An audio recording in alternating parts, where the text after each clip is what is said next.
For thousands of years, a woman's role in society was largely defined by her domestic and reproductive functions.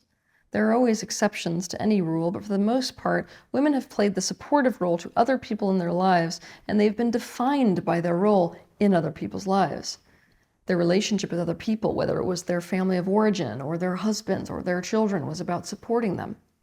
This support could take on many forms: caregiving, nurturing, enabling, helping other people in need, cooking, cleaning, sewing, raising children to be functional and successful, healing, assisting their husbands in their endeavors, and the list goes on. Fast forward to today. Times have changed. You can't just erase thousands of years worth of conditioning about this being a woman's role. You can't just erase thousands of years worth of conditioning that a woman is and should be caretaking, nurturing, helpful, collaborative, receptive, passive, gentle, service-oriented, vulnerable, sensitive, caring, maybe submissive, and supportive. This is still a bias people have towards women, and yet society has also changed, most especially with the women's rights movement. The women's rights movement changed a lot for the better regarding women's lives, but the women's rights movement didn't only usher in good things for women. There were some real unexpected downsides that came along with it. One of them being that it brought women into a dire lose-lose situation. The women's rights movement cast a light on the traditional roles for a woman within society as being nothing more than the byproduct of patriarchal oppression, as evidence of a woman being seen as less than and therefore not equal to men. And from this place of being seen as inferior, women who were a part of this movement began to fight to gain equality by being able to be what men could be and do what men could do. Gradually, as a result of this social movement, society began to shift what was valued in women, as well as the idea of what role they should be playing within society. In much of the world, especially the Western world, women are now expected to become independent, to be educated, and enter the workforce in a career, and gain personal success. The lose-lose situation is that now women are subconsciously expected to do and be both. Both the support giver who is nurturing and gentle and helpful and who does the domestic tasks, including bearing and raising children, and the success-oriented, career-driven go-getter who is strong and assertive and independent and competitive and is a financial provider. To simplify this, we could say that the women's rights movement ushered in a gender crisis in both men and women. But in this video, we're talking about women. Women were suddenly expected to be both a man and a woman at the same time, to be all the roles and therefore all things to all people.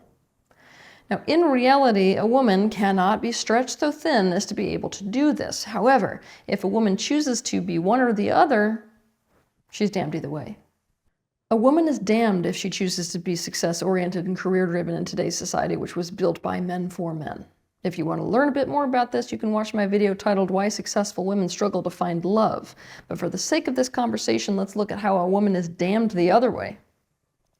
There are a great many women who at their very core are caretaking, are nurturing, are helpful, are service-oriented, are collaborative, receptive, gentle, vulnerable, sensitive, caring, and most of all, supportive. In alignment with this, these women would actually be more naturally called to roles within society that are supportive ones. Their soul calling and personal expansion would lead to them thriving in positions that might be seen as more traditional female roles, including roles as, let's say, housewives or mothers. They may be far more fulfilled, supporting another person's endeavors, such as their husband's career success, for example. They may thrive in a relationship arrangement where they do not hold the financial pressure. These women are an absolute blessing to the society, regardless of whether their role within a society that is based off of marriage and nuclear family looks more like being a housewife or stay-at-home mom, or whether in a society that is, say, structured differently, it would look more like being a caregiver and a nurturer who offers help and support to the rest of the social group in whatever way is needed at the time. But Women who naturally fall into this category are not valued in today's society. Sure, again and again in experiments and studies, these qualities in a woman cause people to perceive her as more likable, but just because people find her likable doesn't mean that they respect her. In fact, the opposite is true. This is how she's seen in today's modern society. A, she's not fulfilling her true potential. B, she is oppressed into the position of inferiority. C, she's going against the women's rights movement, and therefore against other women and for patriarchy. D, she's a pawn to the far right politically. E, that she'll end up in a domestic abuse situation. F, she's showcasing that she and women in general are incapable. Essentially, she's not seen as a truly valuable member of society. The women's rights movement threw men into a lose-lose scenario too. As a result, it has created serious friction between men and women. In some cases out of spite, and in some cases because boys have now been indoctrinated and raised within a polarity-flipped society, the vast majority of men, especially in the Western world, have jumped on the bandwagon of expecting a woman to do and be everything. Many men nowadays look down on a woman who doesn't have something going for herself.